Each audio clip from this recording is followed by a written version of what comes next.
I'm Michelle Robin. I'm the Director of Product Marketing here at Neon One, and I am super excited to bring Dan Tucker of the um, Working Waterfront Coalition to our stage. So welcome everybody. My name is Dan Tucker. I'm with the Working Waterfront Coalition. We're out of Bellingham, Washington, so big shout out for anybody in the upper left, as we say here. Today I'm going to share a little bit about our transition from Squarespace to Neon websites, and there was a couple of reasons that I'll go over for that transition. We were already a member of Neon, so it made sense to start looking at their websites because it could integrate data from the CRM directly into the website. There were also several other key features. They had an easy to use website builder that I found a little bit more intuitive than Squarespace. We got to work one-on-one with a designer to actually port that stuff over, whereas I would have been doing my new website build from scratch by myself in Squarespace. I had a website designer I was able to work with Neon that helped me in that transition. I can't tell you how key that was because I am a sole staff member. And as anybody that's a sole staff member in a nonprofit will know, our time is valuable. In designing a website, key things to think about that I was thinking about when we did this one was, what do I want my website to be used for, and who do I want to be used by? For us, it was an information hub, it was a network, and it was for our members. So I wanted people to not only connect to information and resources that they could use, I wanted them to connect with each other. And I wanted it to be primarily for our members, but also for our community to come in and connect with these issues if they hadn't previously.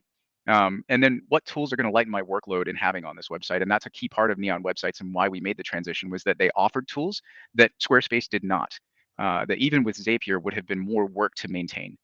So what can lighten your workload? What can you automate? What can take off your plate? Or what can you use in Squarespace or in Neon websites that fits better into your workflow? For example, I can update things now in Google Sheets, which I'll show you later, that go onto our website.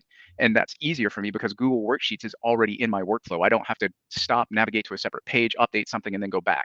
And then what other resources do we want to display on the page? How can we use that website as a network to connect other people? The basic widgets that go with these is similar to any web editor that you'll have, but they are easy to use. For example, if I want to add a button down here below this, I just click and I drag and I add it in, and it's so easy. I can tell it where on the page to go, center it. I can adjust the spacing on it. What would you suggest to organizations that kind of have a fear of updating their website? Either it's just been so long they don't even know where to start, or they know they need to do it, but they're afraid of the tech. Obviously, you've shown how easy the tech is, but what suggestions Yeah. do you have? So the suggestions that I have are, one, you get a one-on-one designer. Megan spent, I can't tell you how many hours with me on Zoom, going through our website, going through what we needed, how to format it. For example, those blog posts for our radio broadcast that I just brought up real quick, that was something I struggled with. I couldn't concept out how to present that information. I just had never done anything like that before. Do you have any ideas? And she did.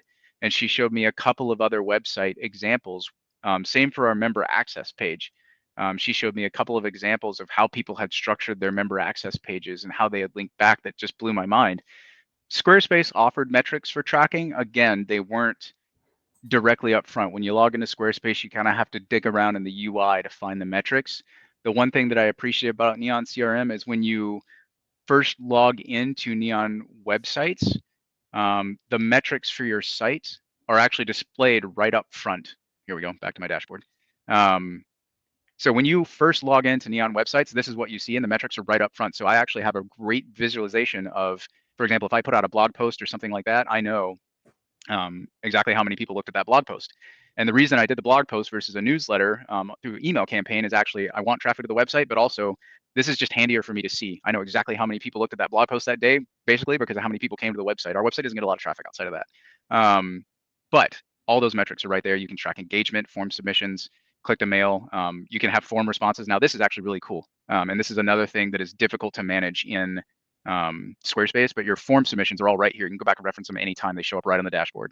So cool stuff. Well, thank you so much, Dan, for sharing all this great information and showing us how easy it is to update your website and navigate through the tech.